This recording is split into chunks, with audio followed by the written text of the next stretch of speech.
MVP with a Rek'Sai lock-in.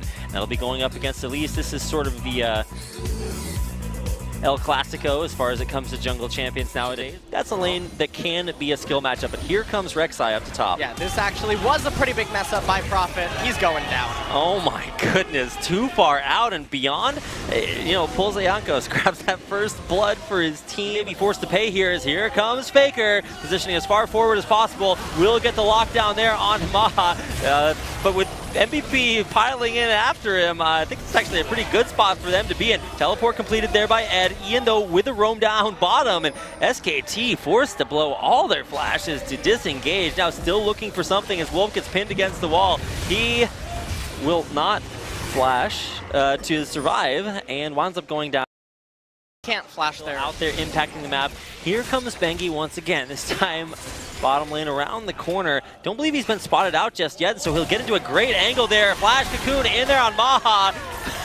Wolf tasting that kill away for himself. And that's the first kill on the board. Again in this game for MVP, and all right, Telecom. We're gonna see the 2v2 top lane. There's Bengi coming in, but he finds himself in now a 1v2. Prophet can't really get there to help him out. There's the repel to try to escape there. Bang in the bottom lane, and there's actually going on there as well. We're gonna watch the untimely demise of Bengi as MVP finds a kill back their way, but Max. Well, any sort of kills that are gonna happen. Oh, okay. Ian, that's not where you want to head into. Immediately killed off from face checking the wrong bush. Yeah, and they got Max's flash out of him, so that's Prophet, who even after being punished for going over aggressive previously, not afraid to go right back on it, and here comes Faker to help him out. Now trying for the poppy counter on the rise. Faker able to dodge it with an immediate flash, and not the counter it needed that time. It's Faker to come up with his first kill of the game. Yeah, and now that's the range of it, and so Bang will cancel to get some cooldown. Now here comes a big Ash area, will catch out Wolf. He will not get silenced there as Ian misses it. Now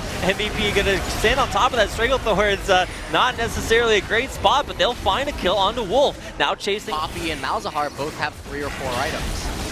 Sieging here on the mid lane turret. There's a flash to knock up onto Bang. He's gonna drop down as it's Bang for Maha to take him out.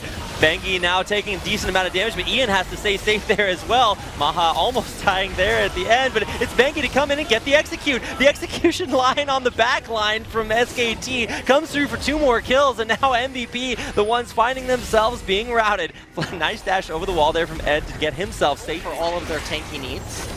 And Elise and Ryze and Jhin are all super scary damage threats. Where's Ed headed? He's got Faker on the back of him and Wolf right in front.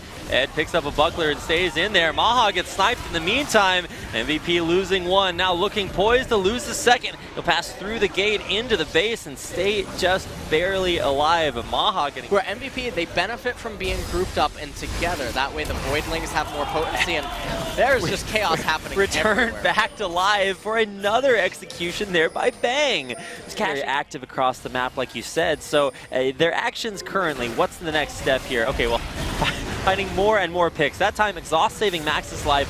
Can the repel get Bengi out alive? He will be suppressed and taken out. Now there's the arrow follow-up onto Wolf. He will get knocked out, and that is not going to be his way out. He'll take the hard road back to home. Taken out, so a almost kill there on SK Telecom as well, and you just have to wonder, when are they finally going to get Baron? Oh, and here comes Faker getting out of dodge with a flash over the wall. Beyond getting a little bit slowed out there at the end of the curtain call. The knock up there onto Bengi. He might be the next one to fall, and he will. Well, Bengi stepping too far forward, not having his flash. SK Telecom content to walk back between that mid lane and top. All right, well, Ed actually gets solo killed. Okay, surprise. Maybe he will think twice. Flash to dodge the Poppy ult.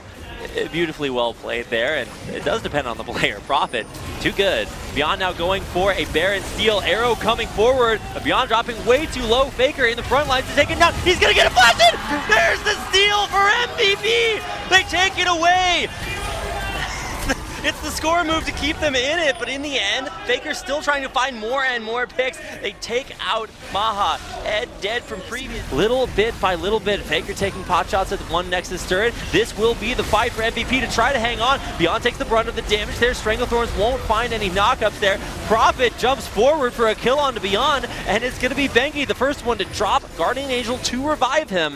SK Telecom will need to defend their spidery jungler. He'll stay alive for now. Bango will drop, and it's actually going to maybe reset those Malefic Visions onto Bengi. No, he survives there, and Faker with a turnaround kill for a double, taking out Maha and making this defense for Ian at the Nexus a little more difficult. Yeah, and Prophet at full HP. Right now, Faker trying to get the kill onto Ed. And this is a super extended fight. This is actually the longest fight. That's why I kind of turned it back over to LS for the color play-by-play. This is the fight. Bengi went down, but their damage output isn't really that high right now, and you can see that Maha not able to find that final kill onto Bengi. It's actually going to last for a little bit of a while now. Baron started up here, MVP. This is yet another forced opportunity for them to have a chance at getting back into it, but not this time, says Bengi. And he will SKT slowly and steadily push in onto the turrets. One will fall as Faker takes it out.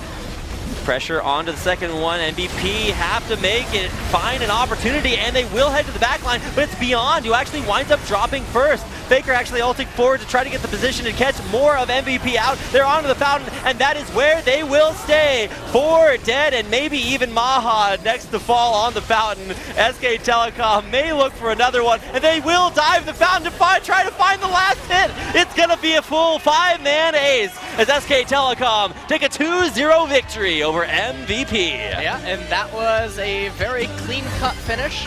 A little slow at one point, but